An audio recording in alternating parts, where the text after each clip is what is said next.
Switzerland వేదికగా America Iran మధ్య శాంతి చర్చలు జరగనున్నాయి. దానికోసం అమెరికా రాయబారి ఇరాన్ విదేశాంగ మంత్రి స్విట్జర్లాండ్ కు పయనమయ్యారు. అమెరికా నుంచి చర్చలకు స్టీవ్ విట్కోఫ్ హాజరు కానుండగా ఇరాన్ నుంచి విదేశాంగ మంత్రి అబ్బాస్ అర్గాచి హాజరు కానున్నారు. ఈ విషయాన్ని వైట్ హౌస్ అధికారికంగా ప్రకటించింది.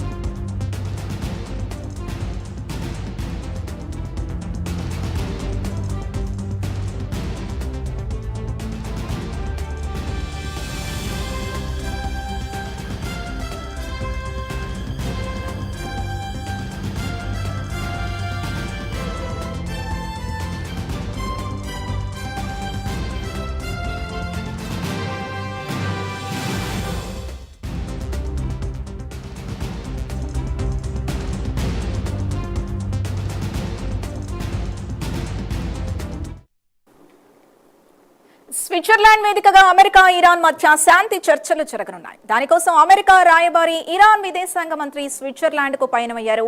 అమెరికా నుంచి చర్చలకు స్టీవ్ విట్కోఫ్ హాజరు కానుండగా ఇరాన్ నుంచి విదేశాంగ మంత్రి అబ్బాస్ అర్గాచి హాజరు కానున్నారు. ఈ విషయాన్ని వైట్ హౌస్ అధికారికంగా ప్రకటించింది.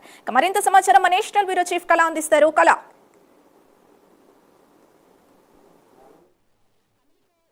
ఇజ్రాయెల్ మధ్య జరుగుతున్నటువంటి శాంతి చర్చలకు ఒకవైపు వైట్ హౌస్ కి సంబంధించినటువంటిది నిన్న దాదాపు 24 గంటల క్రితంగా కూడా వాయిదా పడినటువంటిది. దీనికి సంబంధించినటువంటిది ఉపాధ్యక్షుడు జేడీ వాన్స్ వెళ్లటం లేదంటూ కూడా వైట్ హౌస్ వెల్లడించినటువంటిది. 24 గంటల తర్వాత మరికొద్దిసేపటి క్రితంగా కీలకంగా కూడా మరొకసారి చర్చలకు సంబంధించినటువంటిది అంటే ఎంఓయూ చేసుకునే విధంగా కూడా స్విట్జర్లాండ్ లో 19వ తారీఖున ఏదైతే సమావేశాలను వాయిదా పడ్డాయి. మరొకసారి వైట్ హౌస్ కీలకమైనటువంటి అటు ఇరాన్ సంబంధించినటువంటి విదేశాంగ మంత్రి అబ్బాస్ అరాగ్జీ, తర్వాత అమెరికాకు సంబంధించినటువంటిది స్టీవ్ విట్కాఫ్, వీరిద్దరూ కూడా మొట్టమొదటిగా సమావేశాల్లో పాల్గొంటారంటూ కూడా వైట్ హౌస్ వెల్లడించినటువంటిది.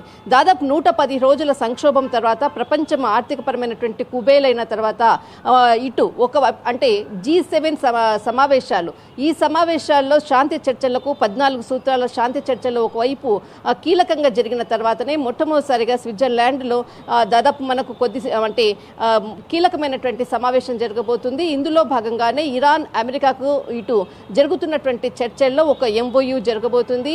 ముఖ్యంగా నిన్నటి నుంచి కూడా ఇటు హార్మోజ్ జలసంధికి సంబంధించినటువంటిది ఇరు దేశాల మధ్య కూడా నౌకలకు కూడా ఎటువంటి అంతరాయం లేకుండా దాదాపు కొంత అక్కడ ఉండేటటువంటి ట్రాఫిక్ పెరిగింది అంటూ కూడా ఇరాన్కి సంబంధించింది అనుకోవచ్చు. ఇటు అమెరికాకు సంబంధించినటువంటి అధికారులు కూడా ప్రకటించడం జరిగింది.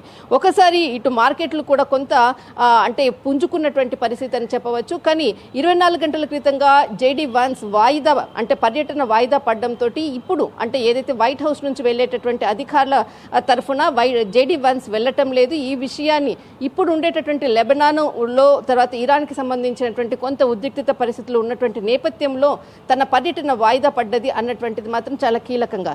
మరొకటి ఇటు అంటే ఇక్కడ జేడీ వాన్స్ వెళ్ళకపోవడానికి కూడా ప్రధానమైనటువంటి కారణం ఒకటని చెప్పాలి. ఎందుకంటే ఈ శాంతి చర్చల్లో చాలా కీలకంగా జేడీ వాన్స్ చేసినటువంటి వ్యాఖ్యలు 300,000 డాలర్లకు సంబంధించినటువంటిది ఎక్కడా కూడా ఇటు ఇరాన్ నష్టపోయిన దానికి అంటే డబ్బులు అంటే ఇక్కడ దీనికి ప్రత్యేకంగా ఒక ప్యాకేజ్ అంటూ కూడా అంటే చెల్లించడానికి అమెరికా ఒప్పుకోలేదు అంటూ కూడా కీలకమైనటువంటి వ్యాఖ్యలు చేయడం జరిగింది.